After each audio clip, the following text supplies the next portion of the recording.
Hello and welcome to the Remotely Review. I'm your host remotely. Thank you guys for tuning in. You guys, this is breaking news. Tamar Braxton has been rushed to a hospital out in Los Angeles. This is all because she attempted to commit suicide. This is what the reports say. They say that Tamar Braxton had consumed a large amount of alcohol along with some prescription pills, and her husband found her unconscious. I'm not sure what provoked or caused Tamar to kind of jump off the edge like that and attempt to take her own life, but this is what the reports are saying, okay? We don't know the whole story yet. We have yet to hear from Tamar. This news just actually came in a few hours ago. It's actually early on Friday morning right now. But I'll tell you something. I can only imagine the kind of stress, the kind of drama, the type of chaos and issues that a Tamar Braxton may have dealt with in her own personal life. You know, Tamar Braxton, she's somebody who, we've seen Tamar ever since those Toni Braxton days, okay? If you guys can recall, during Toni Braxton's, like in her prime years, Tamar Braxton also had a career in music, okay? I can recall a song that Tamar Braxton did back in the day. I think it was her debut album, and it had a lot of white coloring in it. I think she was out in the snow. Her wardrobe was like all white. She looked very pretty and she was singing her heart out. Now, for some reason, that part of Tamar's career did not take off the way she would have hoped.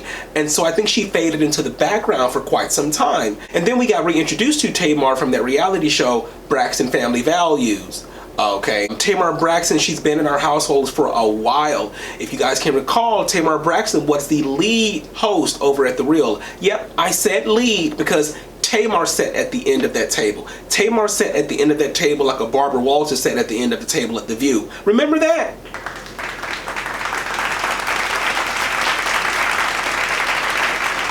So Tamar was queen over at The Real until she was ousted. Now Tamar has kind of led this whole campaign about being hated on by Lonnie Love and people like that. I don't know what happened, but you know, when you put a bunch of women together like that, conflict will arise. And so who knows what took place.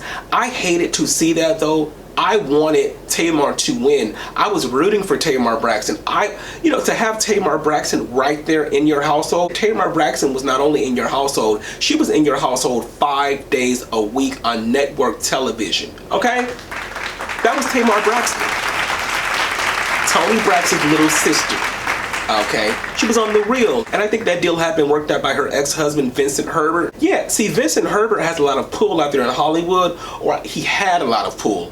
I don't know what's going on with Vincent today, but I'll tell you guys, Vincent Herbert is responsible for bringing us Lady Gaga. A lot of people don't know that, but Vincent Herbert was over at Interscope when they signed Lady Gaga, and so when you look at Lady Gaga's album, The Fame, Vincent Herbert's name is credited in there. Like, Vincent Herbert is responsible for Lady Gaga.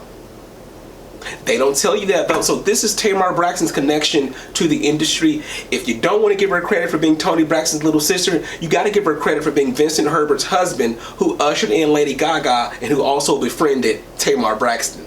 That's how it happened. Yep. So Tamar, I mean, like, she's well established in the industry. You can't take that away from her. But you have to wonder, well, what's going on, Tamar? Like, who did what to who? What drove you over the edge that forced you to sit down, consume a bunch of alcohol, and take some pills? You've got a son.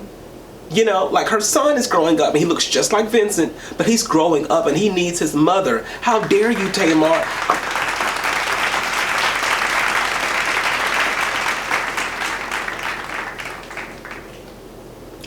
I don't mean to come across as being insensitive, okay? Like, my heart goes out to you, Tamar.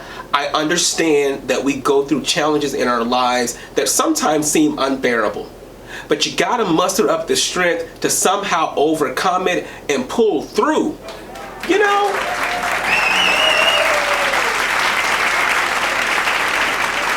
And so we're rooting for you, Tamar. We're hoping that you make a speedy recovery. We're hoping that you come back stronger than ever. If it's going to require you to get some therapy, maybe take some time off from the industry. You guys know Tamar has 2 different shows in rotation right now. Yeah, she's got that the hairstylist show, To Catch a Beautician or something like that. And then she's got another show. Like, she's got another show that's on, like, in full rotation right now. Okay, and so Tamar, like, she's busy at work, and so you've got a lot of stuff going on, Tamar. You got a lot of stuff to be proud of, a lot of stuff to look forward to, and so you got to get back out here and fight even harder. You know, your place, you've earned it in this industry. You've earned it. Okay. Tamar Braxton has earned her spot in the industry, and I challenge her to maintain it. I dare her to maintain her position. All right, I know it gets tough, and it probably broke your heart when they took you off of The Real. I know, I mean, that had to be hard. Back in 2016, the announcement came so abrupt, like it came out of nowhere. Tamar Braxton no longer at The Real. I think at one point they were saying that she was fired. At one point they were saying that she quit. I think she was fired because I think that the producers probably thought that Tamar was a little bit too much. She was too feisty. She was too fiery. And that had to be quite disappointing. And I'm sure Tamar still lives with that right now today. I mean, I was just looking at a report a couple of days ago, and they were talking about The Real. I think they mentioned Tamar because Tamara Mowry said that she was leaving the show. And so they mentioned Tamar in the report. It stated that Alani Love, Jeannie Mai, and Adrienne Bailon would remain on the panel. And then under that, it listed Tamar's departure back in 2016. Okay? And so to be reminded of that every day of your life, that once you were on The Real, you know, like a network television daytime TV show, and then the next day you're not, you know, who knows what kind of toll that might take on Tamar. Like, who knows? You know what I'm saying? I think she's engaged to that guy. His name is David Adefeso. He's from Jamaica, I think. One of those places, like those islands or something like that. He's a black man, but he's from one of those Caribbean places, I think. And he's the person who found Tamar. Her partner, David, found her unconscious and non-responsive, okay? And he dialed 911. They say when they got there, they found a 43-year-old woman who was identified to be a Tamar Braxton. They quickly rushed her to the hospital, and they checked her in as someone who attempted to take their own life. She attempted suicide. So I'm gonna follow this story. With any new updates, I will come back and get you guys caught up. You're watching the Remotely Review.